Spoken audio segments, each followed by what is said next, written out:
Catholic Daily Mass Readings, August 22nd, 2024.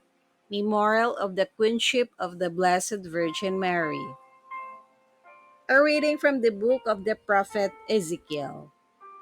Thus says the Lord, I will prove the holiness of my great name, profaned among the nations, in whose midst you have profaned it.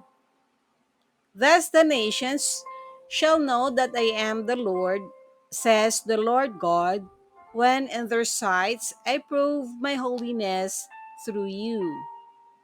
For I will take you away from among the nations, gather you from all the foreign lands, and bring you back to your own land. I will sprinkle clean water upon you to cleanse you from all your impurities, and from all your idols I will cleanse you.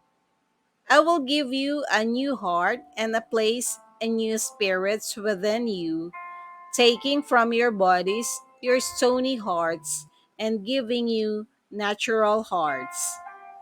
I will put my spirits within you and make you live by my statutes, careful to observe my decrees.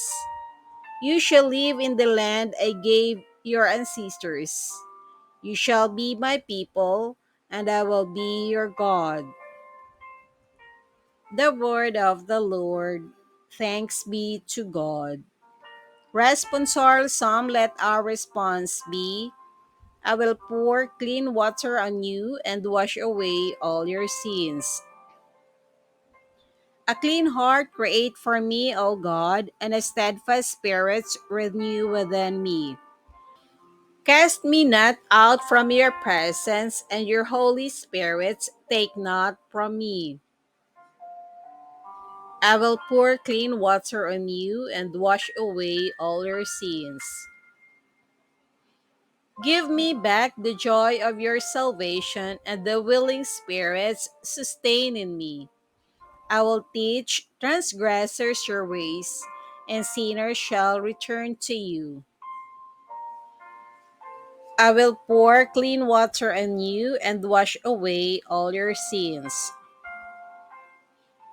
For you are not pleased with sacrifices. Should I offer a burnt offering, you would not accept it.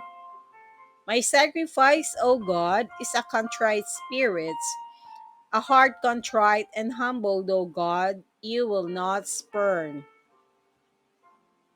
I will pour clean water on you and wash away all your sins.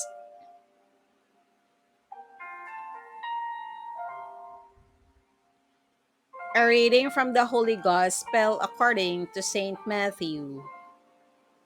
Jesus again in reply spoke to the chief priests and the elders of the people in parables, saying, The kingdom of heaven may be likened to a king who gave a wedding feast for his son. He dispatched his servants to summon the invited guests to the feast, but they refused to come. A second time, he sent other servants, saying, Tell those invited, Behold, I have prepared my banquet. My calves and fattened cattle are killed, and everything is ready. Come to the feast. Some ignored the invitation and went away, one to his farm, another to his business. The rest laid hold of his servants, mistreated them, and killed them. The king was enraged and sent his troops, destroyed those murderers, and burned their city. Then the king said to his servants, The feast is ready, but those who are invited were not worthy to come. Go out therefore into the main roads and invite to the feast whomever you find. The servants went out into the streets and gathered all they found, bad and good alike, and the hall was filled with guests. But when the king came in to meet the guests, he saw a man there not dressed in wedding garments. He said to him, My friend, How is it that you came in here without a wedding garment? But he was reduced to silence. Then the king said to his attendants, "Bind his hands and feet and cast him into the darkness outside, where there will be wailing and grinding of teeth. Many are invited, but few are chosen." The gospel of the Lord. Praise to you, Lord Jesus Christ.